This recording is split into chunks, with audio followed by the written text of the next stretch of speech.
Assalamualaikum warahmatullahi wabarakatuh dan salam sejahtera.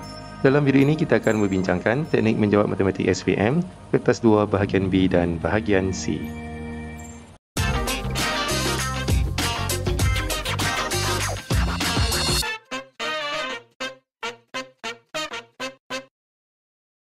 Dalam video ini kita akan membincangkan soalan percubaan tahun 2021 dari SMK Kuhara Tawau Sabah. Kita lihat soalan kita yang pertama, iaitu soalan bernombor 11. Alia merupakan seorang tukang jahit. Beliau menjahit dua jenis baju Melayu, iaitu baju Melayu X dan baju Melayu Y. Alia menjahit beberapa helai baju Melayu X dan baju Melayu Y pada suatu bulan tertentu. Maklumat di bawah berkaitan dengan jahitan kedua-dua jenis baju oleh Alia pada bulan tersebut. Berdasarkan maklumat di atas, soalan A, tulis 3 ketaksamaan linear selain X lebih besar sama dengan sifar dan Y lebih besar sama dengan sifar yang mewakili situasi di atas. Jadi di sini kita ada 3 situasi. Kita lihat situasi yang pertama di sini iaitu jumlah baju Melayu yang dijahit selebih-lebihnya 50 helai. Kata kunci di sini adalah jumlah baju Melayu, kemudian selebih-lebihnya 50 helai. Jumlah baju Melayu bermaksud kita akan tambah baju Melayu X dan baju Melayu Y. Kemudian perkataan selebih-lebihnya bermaksud paling maksimum dia boleh hasilkan adalah 50 helai. Jadi kita boleh tulis untuk ketaksamaan kita yang pertama adalah X tambah Y mesti lebih kecil sama dengan 50. Seterusnya kita lihat situasi kita yang kedua, iaitu bilangan maksimum bagi Melayu X ialah 25 helai. Kata kunci di sini adalah maksimum, kemudian baju Melayu X dan 25 helai. Bermaksud dia boleh menghasilkan paling banyak 25 helai baju Melayu X.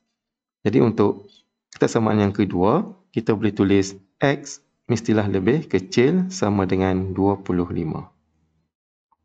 Kemudian untuk situasi yang ketiga, bilangan minimum baju Melayu Y ialah 20 helai.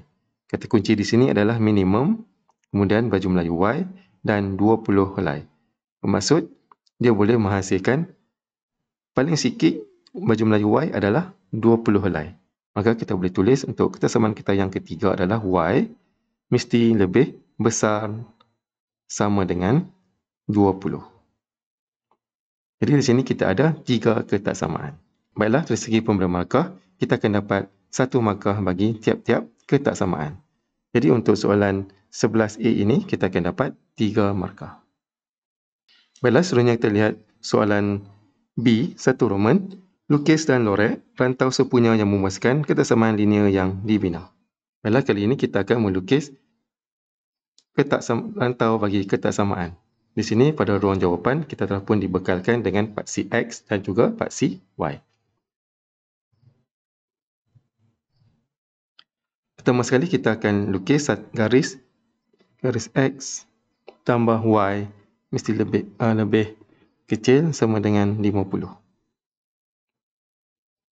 Pertama sekali untuk melukis garis ini kita akan tukar kepada bentuk persamaan iaitu X tambah Y sama dengan 50.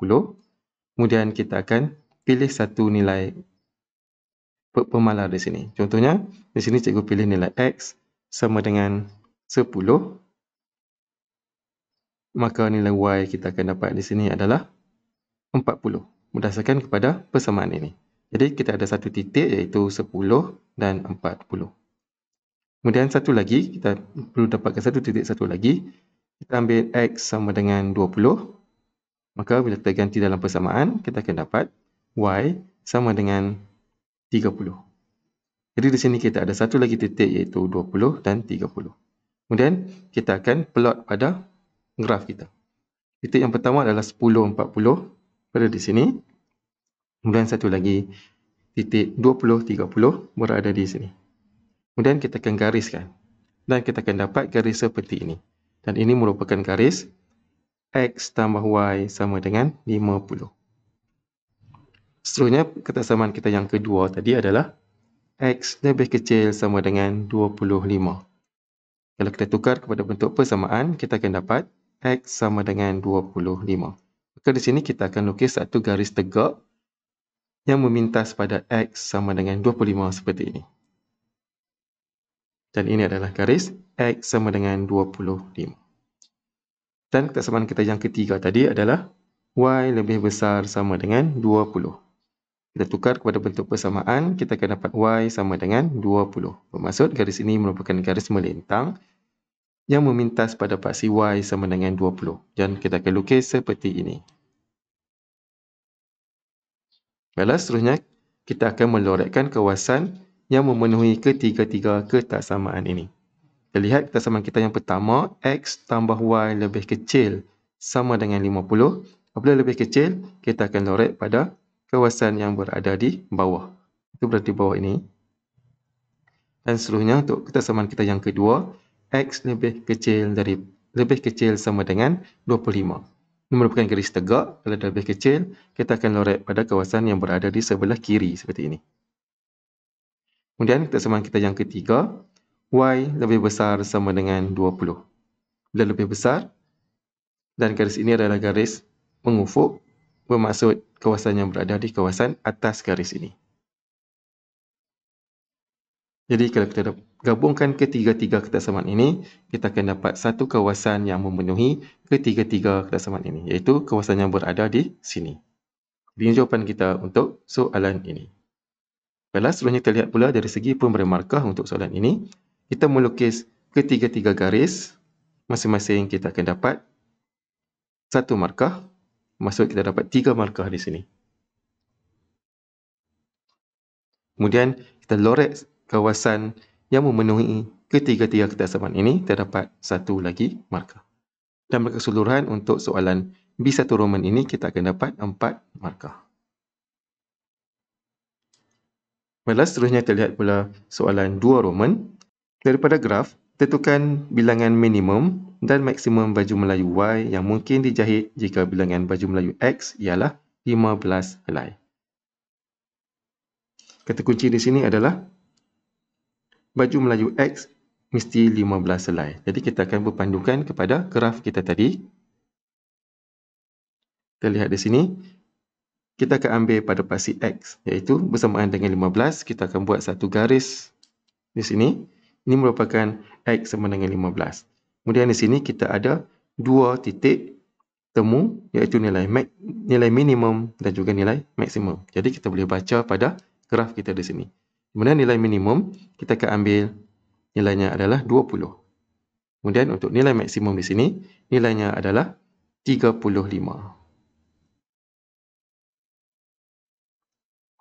Jadi ini adalah jawapan untuk soalan B2 Roman. Kemudian dari segi pemberian markah, kita menyatakan nilai minimum terdapat 1 markah dan kita nyatakan nilai maksimum terdapat 1 lagi markah. Dan untuk soalan ini, kita dapat 2 markah. Dan maka keseluruhan untuk soalan 11 ini, kita akan dapat 9 markah. Baiklah, seterusnya kita lihat pula soalan yang kedua, iaitu soalan bernombor 12. Raja 12 menunjukkan graf jarak masa perjalanan Habib sejauh V km. Soalan A, diberi kadar perubahan jarak terhadap masa untuk 70 km yang pertama ialah 70 km per jam dan berada dalam keadaan pegun selama 30 minit. Tentukan satu Roman nilai T1. T1 berada di sini. Kemudian di sini diberi kadar perubahan jarak. Kadar perubahan jarak ini bermaksud laju. Dan laju yang diberi adalah 70 km per jam. Jadi untuk mendapatkan laju, kita akan ambil jarak per dengan masa. Di mana laju di sini diberi 70, iaitu 70. Kemudian jarak pun diberi di sini, iaitu 70 km. Dan kita bahagi dengan masa. Masa adalah T1. Jadi T1 kita akan dapat sama dengan 1 jam. Jadi jawapan kita untuk A1 Roman adalah 1. Seterusnya kita lihat pula untuk soalan 2 Roman, nilai T2. Kita lihat T2 di sini, iaitu di antara titik P dan titik Q. Dan grafnya adalah graf mendatar.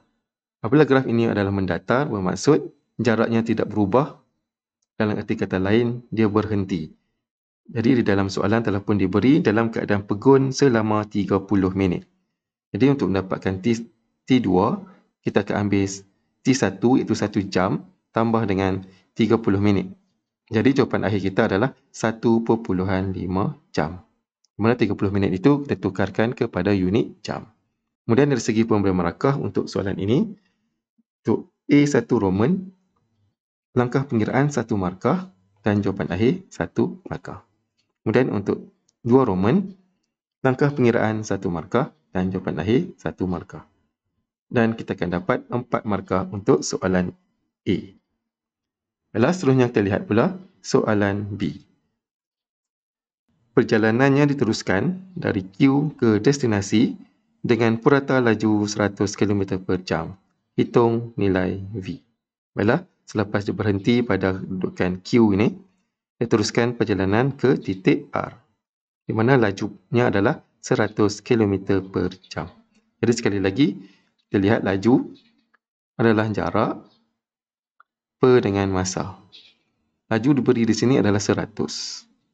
Kemudian jarak di sini kita perlu cari, kita nyatakan sebagai X. Dan masanya di sini kalau kita lihat, T1 tadi kita lihat T2 tadi kita dapat 1.5. Kemudian dia sampai ke destinasi R pada 2. Jadi bermaksud dia hanya mengambil selama 30 minit, iaitu 0.5 jam. Jadi masanya di sini adalah 0.5 jam. Maka kita boleh dapatkan nilai X. Di sini iaitu 100 darabkan dengan 0.5, kita dapat jaraknya adalah 50 km. Bermaksud dari Q ke R jaraknya adalah 50 km. Maka untuk mendapatkan nilai V, kita akan tambah 70 tambah dengan 50. Iaitu 50 tambah 70, kita akan dapat 120 km. Kemudian kita lihat pula dari segi pemberian markah, kita mendapatkan jarak, itu 50, 1 markah. Kemudian kita dapatkan nilai V, langkah pengiraan 1 markah yang kita tambah dengan 70 dan jawapan akhir 1 lagi markah. Jadi untuk soalan B, kita dapat 3 markah. Seterusnya kita lihat pula soalan bahagian C. Jika perjalanan dari O dimulakan pada pukul 8.30 pagi, hitung waktu Habib sampai ke destinasinya. Kita lihat di sini pada waktu O, 8.30. Kemudian dia sampai ke R, dia mengambil masa selama 2 jam. Maka kita ambil 8.30 tambah dengan 2 jam. Dan kita akan dapat pukul 10.30 pagi. Kemudian dari segi pemberian markah, langkah pengiraan, dia dapat 1 markah dan jawapan akhir kita 1 lagi markah. Dan keseluruhan untuk soalan ini adalah sebanyak 9 markah. Kita teruskan lagi dengan melihat soalan yang berikutnya, iaitu soalan yang ketiga ataupun soalan nombor 13. Jadual 13.1 menunjukkan markah ujian matematik bagi sekumpulan murid di dalam kelas 5 alfa. Soalan A, berdasarkan jadual 13.1, lengkapkan jadual 13.2 di ruang jawapan. Kita lihat pada ruangan jawapan di sini, kita ada kekerapan longgokan dan juga sempadan atas. Pertama sekali, kita lihat kekerapan longgokan terlebih dahulu. Kekerapan longgokan kita akan tambah dari kelas ke kelas. Pertama sekali, bermula dengan 4 untuk kelas yang pertama. Kemudian kelas kedua kita ada 8. Jadi kita akan tambah 4 tambah dengan 8. Kita akan dapat 12. Kemudian kelas yang ketiga kita ada 12. 12 tambah 12, kita akan dapat 24. Kemudian 24, kita tambah lagi dengan kelas yang berikutnya, kita ada 10. Kita akan dapat 34. Kemudian kita tambah lagi dengan kelas berikutnya, kita ada 9. Kita akan dapat 43.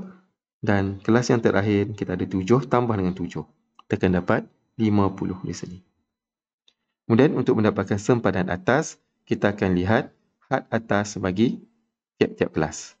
Had atas bagi kelas pertama adalah 49. Jadi sempadan atas kita akan tambah 0.5. Jadi kita akan dapat 49.5 di sini. Kemudian untuk kelas kedua, 59.5. Kelas ketiga, 69.5.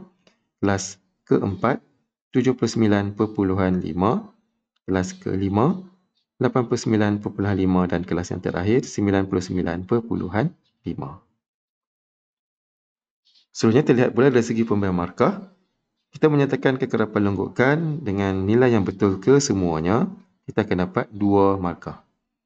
Kemudian kita menyatakan sepadan atas dengan semuanya betul, kita akan dapat satu lagi markah. Jadi markah untuk soalan 13A, kita akan dapat 3 markah. Ke soalan yang seterusnya iaitu 13B.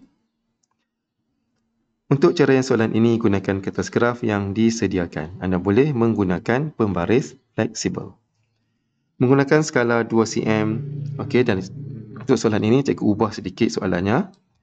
Menggunakan skala 2cm kepada 10 markah pada paksi mengufuk dan 2cm kepada 5 orang murid pada paksi mencancang, lukis satu ogif pada data tersebut.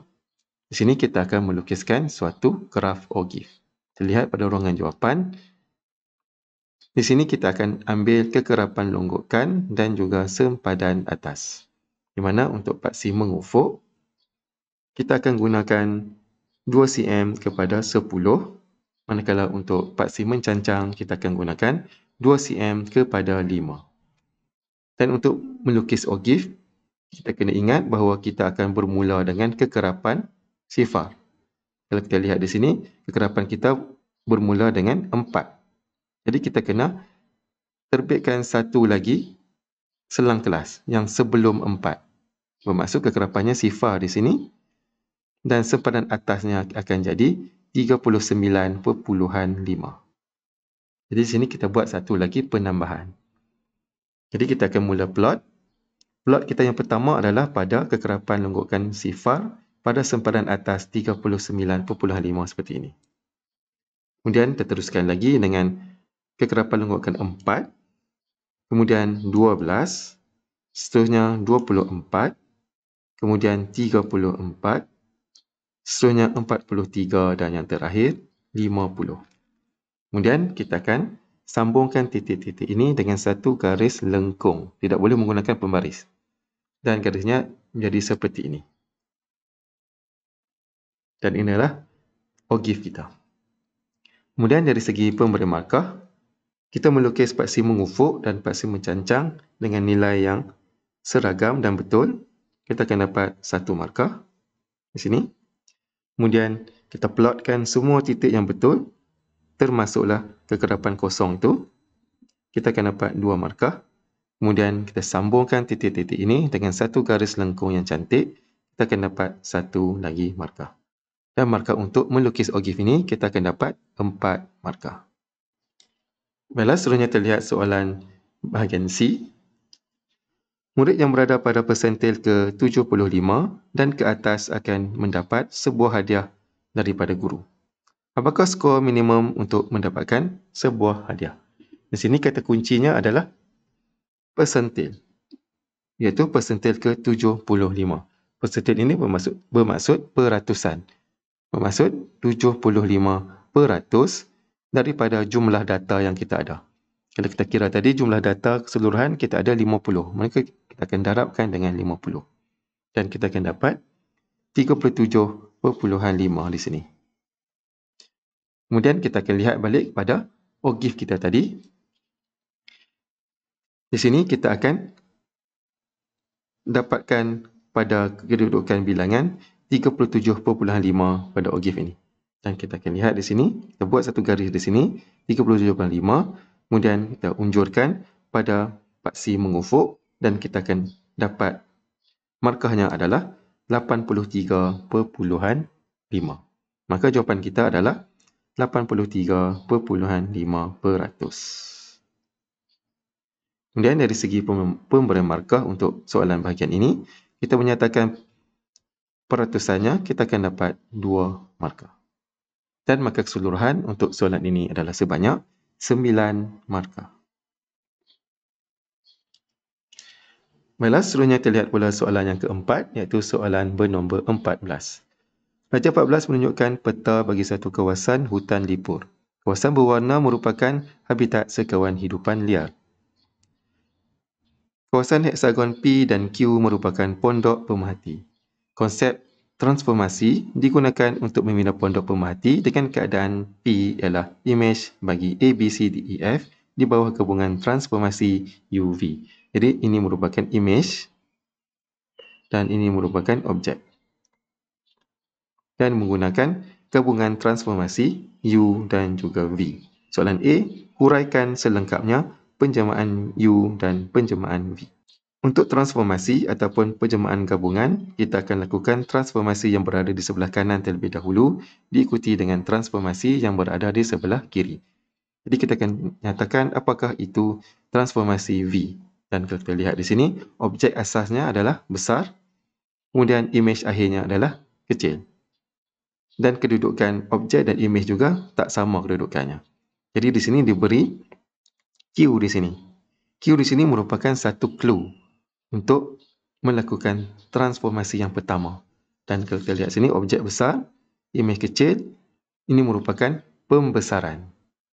Pembesaran itu tak semestinya besar ke kecil. Kalau kecil ke besar pun, kita panggilnya sebagai pembesaran juga. Jadi V ini adalah pembesaran. Bermaksud, objek kelabu ini akan pergi ke Q terlebih dahulu. Dan kita kena dapatkan nilai faktor skala, iaitu ataupun nilai K-nya. Faktor skala kita akan ambil imej per dengan objek. Dan kalau lihat sini, untuk imej kita dapat kira sisi ini.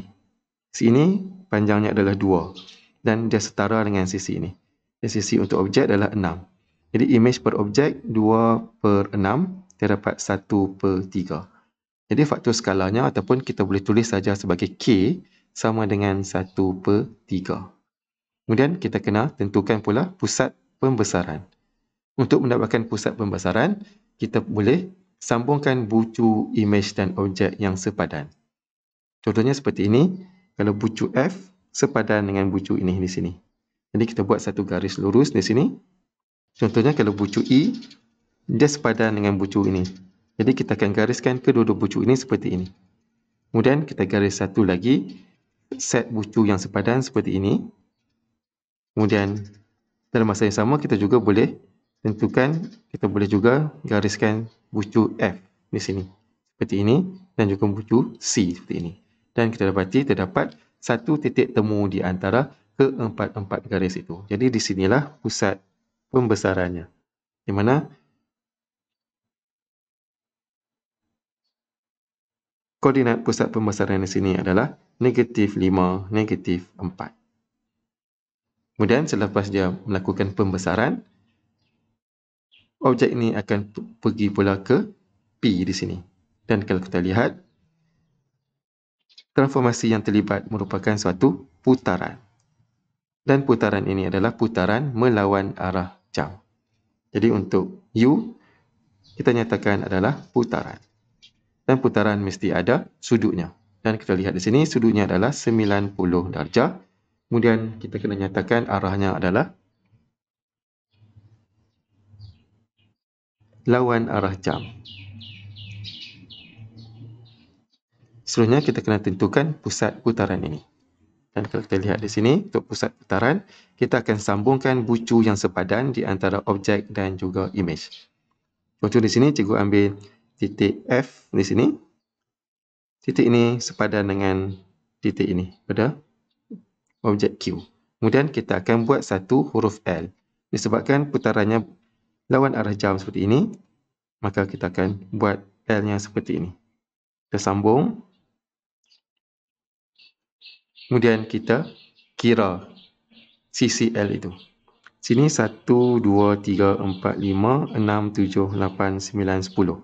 Jadi 10 terbahagi 2, kita akan dapat 5. Kita kena pastikan bahawa sisi L itu sama panjang. Jadi di sini, sisi L yang kita dapat ini adalah sama panjang. Itu 5 dan juga 5. Bermaksud, di sinilah pusat putarannya. Kalau kita nak uji satu lagi titik, kita ambil titik yang lain. Contohnya kita ambil titik E di sini. Dia sepadan dengan titik di sini. Jadi kita buat L juga di sini. Sambung. Di sini kita lihat L-nya tak sama panjang, jadi kita kira 1, 2, 3, 4, 5, 6, 7, 8, 9, 10, 11, 12. Kita ada 12. Jadi kita ambil 12, bahagi dengan 2, kita dapat 6. Jadi sisinya mesti panjangnya 6. Jadi kita kira balik 1, 2, 3, 4, 5, 6. 6 berada di sini. Jadi di sini sisi bahagian atas ni membengkok. Jadi kita akan luruskan. Ternaik 2 ke atas. Jadi kita akan dapat titik yang sama dengan titik yang kita buat awal tadi. Dia akan jadi seperti ini. Jadi terbuktilah ini adalah pusat untuk putaran kita. Di mana koordinatnya adalah -3, 3. Kemudian terlihat pula untuk soalan bahagian B. Dia beri bahawa luas pondok P ialah 60 meter persegi. Hitung luas dalam meter persegi kawasan habitat hidupan liar. Jadi di sini luas pondok diberi 60 dan 60 ini merupakan luas imej. Untuk mendapatkan luas imej kita boleh menggunakan rumus luas imej, iaitu luas imej sama dengan K kuasa 2 darab dengan luas objek. K ini adalah faktor skala. Faktor skala tadi kita dapat 1/3 iaitu 1/3 kuasa 2. Kemudian diberi di sini 60 adalah luas imej. Jadi kita boleh dapatkan luas objek. Kita letakkan sebagai X. Kemudian kita terus boleh tekan kalkulator. Kita akan dapat nilai X-nya adalah 540. Kemudian soalan bertanyakan tentang kawasan hidupan liar. Kawasan hidupan liar adalah kawasan yang berwarna kelabu tersebut. Jadi di sini kita ada heksagon Q. Maksud kita perlu tolak dengan luas heksagon Q. Maka untuk dapatkan jawapan akhir kita, kita akan ambil 540 dan kita akan tolakkan dengan 60. Dan kita akan dapat jawapan akhir adalah 480. Kalau seterusnya terlihat pula dari segi pemberian markah, kita menyatakan V ini adalah pembesaran 1 markah, faktor skala 1 markah dan pusat 1 lagi markah. Kemudian untuk U ternyatakan putaran 90 darjah 1 markah, arahnya lawan arah jam 1 markah dan pusatnya 1 lagi markah. Kemudian untuk soalan B, kita mencari luas. Kita menggunakan rumus, gantikan nilai, terdapat X 1 markah, kemudian kita melakukan operasi tolak 1 markah dan jawapan akhir 1 lagi markah. Dan maka keseluruhan untuk soalan ini adalah sebanyak 9 markah. Baiklah, seterusnya terlihat soalan yang kelima, iaitu soalan bernombor 15. Jadual 15.1 menunjukkan pengkadaran premium bawah tarikh motor bagi polisi motor yang dikeluarkan di Semenanjung Malaysia, Sabah dan Sarawak. Collectors menetap di Sabah. Dia ingin membeli satu polisi insurans motor dan berikut ialah maklumat kenderaan yang ingin diinsurankan. Hitung premium kasar bagi polisi komprehensif, polisi pihak ketiga, kebakaran dan kecurian dan polisi pihak ketiga berdasarkan jadual 15.1 dengan melengkapkan jadual 15.2 pada ruang jawapan. Kita lihat pada ruang jawapan telah pun disediakan jadual seperti ini. Di sini kita perlu dapatkan polisi komprehensif, polisi pihak ketiga kebakaran dan kecurian dan juga polisi pihak ketiga. Pertama sekali kita lihat polisi komprehensif. Pertama di sini adalah kadar untuk 1000 yang pertama. Bagaimanakah untuk mendapatkan 26650 ini? Lihat untuk kapasiti enjin 2494 cc.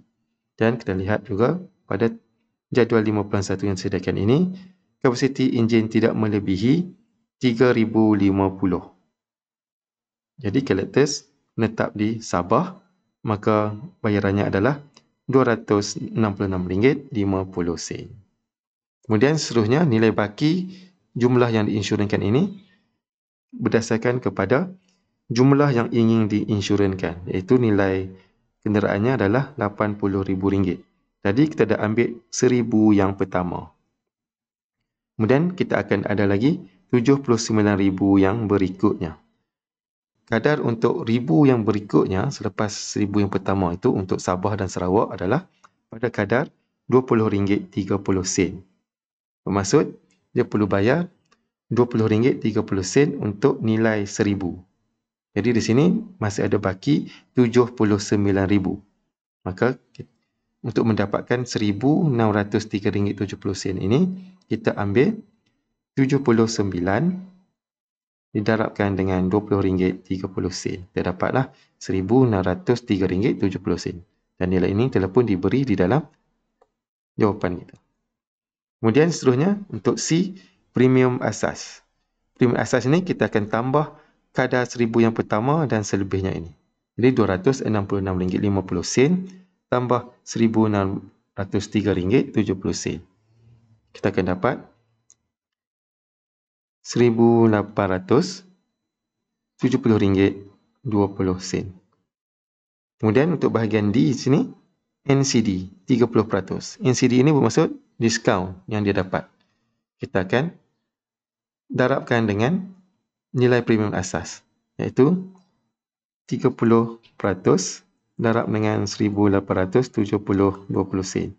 Dan kita akan dapat jumlah diskaunnya adalah RM561.06. Kemudian yang terakhir, bahagian E, premium kasar. Kita akan ambil premium asas tolak dengan jumlah diskaun. RM1,870.20 tolak dengan RM561.06. Kita akan dapat RM1,309.14. Kemudian kita lihat pula untuk polisi pihak ketiga, kebakaran dan kecurian. Premium asas kita perlu tahu bahawa dia merupakan 75% daripada polisi komprehensif. Kita lihat polisi komprehensif kita dapat tadi adalah RM1,870.20. Kita ambil yang sebelum dapat diskaun. Jadi kita darab 75%, kita darabkan dengan RM1,870.20. Maka kita dapatlah untuk premium asas polisi pihak ketiga, kebakaran dan kecurian ini sebanyak RM1,402.65. Kemudian kita ada juga NCD 30%. Kita ambil 30%. Kita darabkan dengan RM1,402.65 ini. Dan jumlah diskaunnya adalah RM420.80. Dan untuk mendapatkan premium kasar, kita tolak premium asas ini dengan NCD. Dan kita dapat RM881.85. Kemudian yang terakhir, polisi pihak ketiga. Premium asas untuk polisi pihak ketiga, kita lihat balik kepada jadual yang telah pun diberi. Dan kita lihat di sini, polisi pihak ketiga berada di sini dan nilainya adalah RM93.60. Kemudian dia ada juga NCD 30%, kita ambil 30%, darab dengan RM93.60, kita dapat RM28.08. Jadi untuk premium kasar, kita tolak RM93.60, tolak RM28.08. Dapat RM65.52. Baiklah, seterusnya kita lihat pula dari segi pemberi markah. Kita lihat untuk polisi yang pertama iaitu polisi komprehensif. Kita mendapat premium asas 1 markah. Kemudian NCD 1 markah. Dan jawapan akhir premium kasar 1 lagi markah. Kemudian untuk polisi pihak ketiga, kebakaran dan kecurian, premium asas 1 markah, NCD 1 markah dan premium kasar 1 markah. Kemudian untuk polisi pihak ketiga, premium asas 1 markah, NCD 1 markah dan premium kasar 1 lagi markah. Maka keseluruhan untuk soalan ini adalah sebanyak 9 markah. Baiklah, seterusnya kita masuk ke bahagian C. Di mana dalam bahagian C kita ada dua soalan. Kita perlu jawab 1 soalan sahaja. Baiklah, kita lihat soalan kita yang pertama iaitu soalan nombor 16A. Rajak 16 menunjukkan pelan sebuah taman bunga berbentuk segi empat tepat PQRS. PQ adalah kawasan permainan bagi kanak-kanak. Soalan 1. Bentuk satu ungkapan bagi perimeter taman bunga itu dalam sebutan X meter. Baiklah, kita kena dapatkan perimeter iaitu ukur keliling bagi taman ini. Dan kita perlu dapatkan panjang sisi bagi setiap taman ini. Yang pertama di sini panjangnya 15 tambah X sama dengan ini. Kemudian untuk PS panjangnya adalah 9 tambah X. Jadi kita boleh tulis 9 tambah X ni ada 2 sisi tambah dengan panjang PTQ tu 2 juga 15 tambah X. Kemudian kita kembangkan, kita dapat 18 tambah 2X tambah 30 tambah 2X. Seterusnya kita ringkaskan, kita dapat 4X tambah 48. Kemudian dari segi pemberi markah, kita menghubungkan antara tiap-tiap sisi di sini, kita dapat 1 markah dan jawapan akhir 1 lagi markah. Baiklah, seterusnya terlihat pula soalan 16. A2 Roman. Diberi perimeter taman bunga ialah 149 meter. Hitung panjang QUR. QR berada di sini. Mendapatkan panjangnya di mana diberi perimeter 149. Jadi kita akan guna balik ungkapan yang terdapat pada soalan A1 Roman tadi, iaitu perimeternya adalah 4X tambah 48 disamakan dengan 149. Di sini kita akan dapatkan nilai X. Kita terus tekan kalkulator. Kita akan dapat 25.25. Maka untuk dapatkan panjang QR di sini, kita akan tambah X dengan 9. Iaitu 9 tambah 25.25. Dan kita dapat jawapan akhir 34.25 meter. Kemudian dari segi pemberian markah, kita samakan ungkapan dengan 149 tadi, terdapat 1 markah. Kemudian terdapatkan nilai X, 1 markah. Kemudian kita melakukan operasi tambah 1 markah dan jawapan akhir 1 lagi markah. Dan kita akan dapat 4 markah untuk soalan bahagian ini. Baiklah, seterusnya terlihat pula soalan B. Pihak berkuasa majlis ingin memagar kawasan PTURS dengan kos RM4.20 per meter. Satu Roman, tentukan kos yang diperlukan untuk memagar kawasan itu. Jadi kita lihat pada kawasan itu, PTURS, iaitu PTURS, kawasannya berbentuk seperti ini. Kita akan cari perimeternya terlebih dahulu. Pertama sekali kita lihat panjang PT adalah 15. Di sini kita perlu dapatkan panjang TU di sini, kerana kita tidak ada panjang TU. TU ni untuk mendapatkannya, kita boleh menggunakan teorem Pythagoras, dan ini merupakan sisi hipotenus. Di mana kita akan ambil nilai X kuasa 2, iaitu 25.25 dengan 9. Jadi untuk mendapatkan panjang TU, kita ambil 25.25 kuasa 2 tambah dengan 9 kuasa 2, kemudian kita puncakan. Dan kita akan dapat nilainya adalah 26.81. Jadi kita akan dapatkan perimeter terlebih dahulu. Kita akan tambah 15 di sini. Tambah 15. Tambah dengan sini 26.81. Tambahkan dengan X. Kita dapat 25.25 tadi. Kemudian kita tambah panjang SR di sini, iaitu 15 tambah dengan 25.25. Kemudian kita tambah lagi dengan PS di sini. PS adalah 9 tambah dengan 25.25. Dan kita dapat panjang keseluruhannya adalah 141.56 meter. Kemudian kita akan darabkan dengan kosnya RM4.20 per meter, darab dengan 4.2.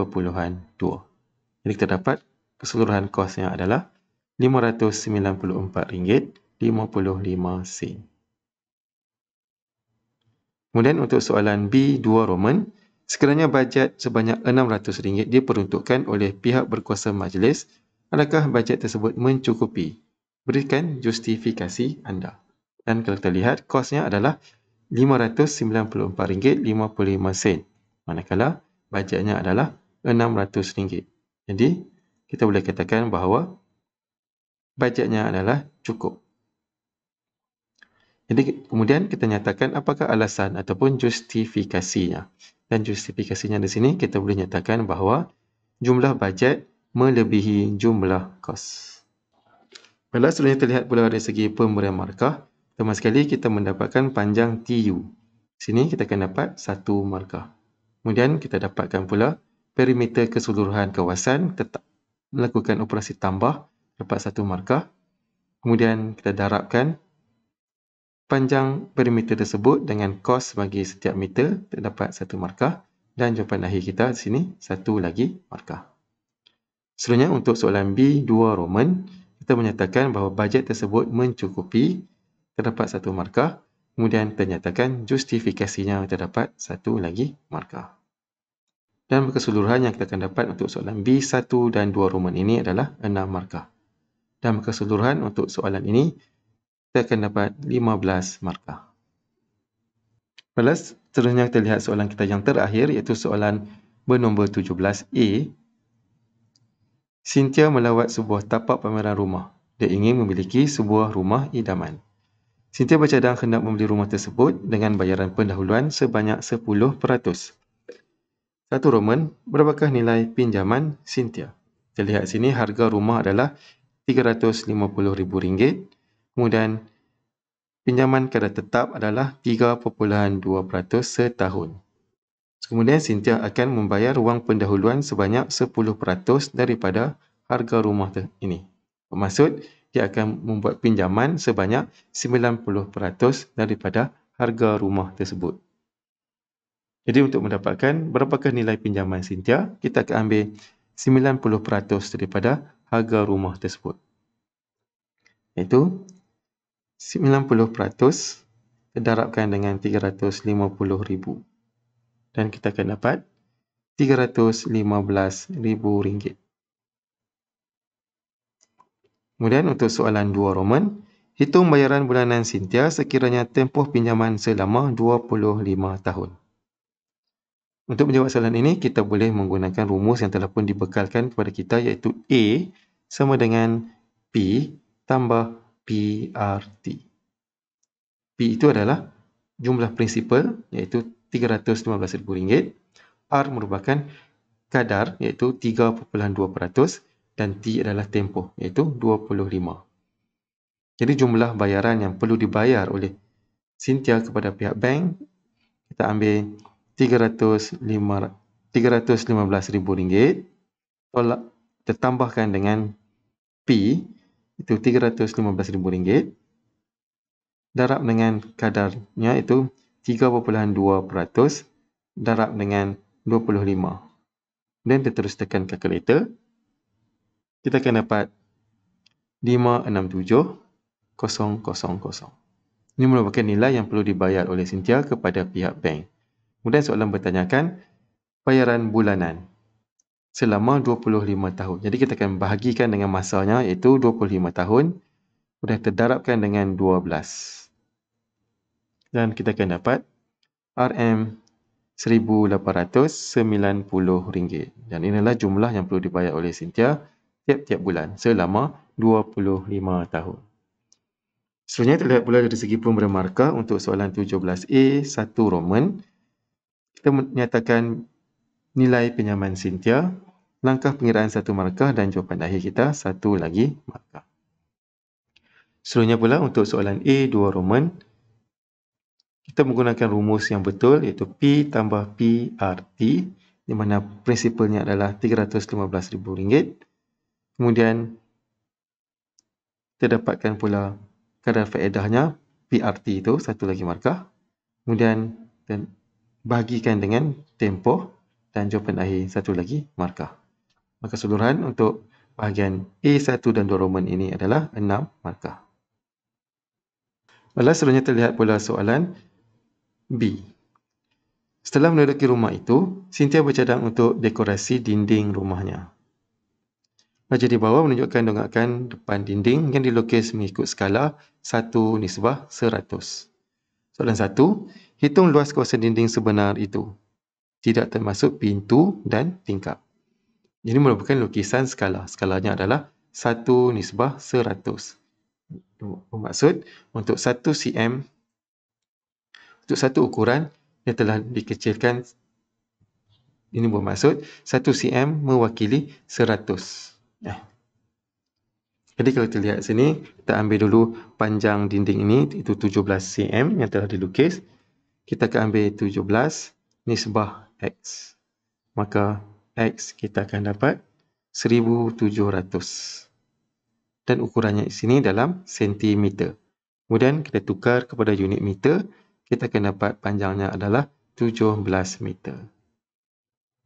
Maka untuk tinggi dinding 5 cm ini sama dengan 5 meter.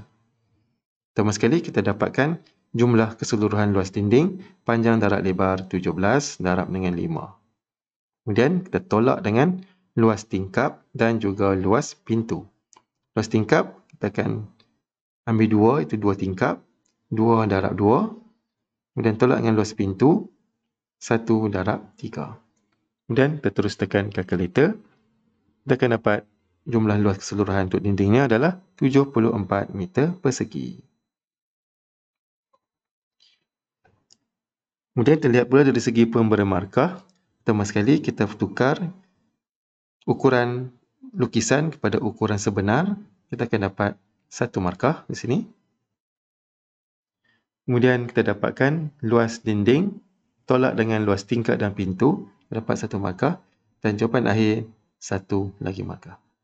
Dan kita akan dapat 3 markah untuk soalan 1 Roman ini.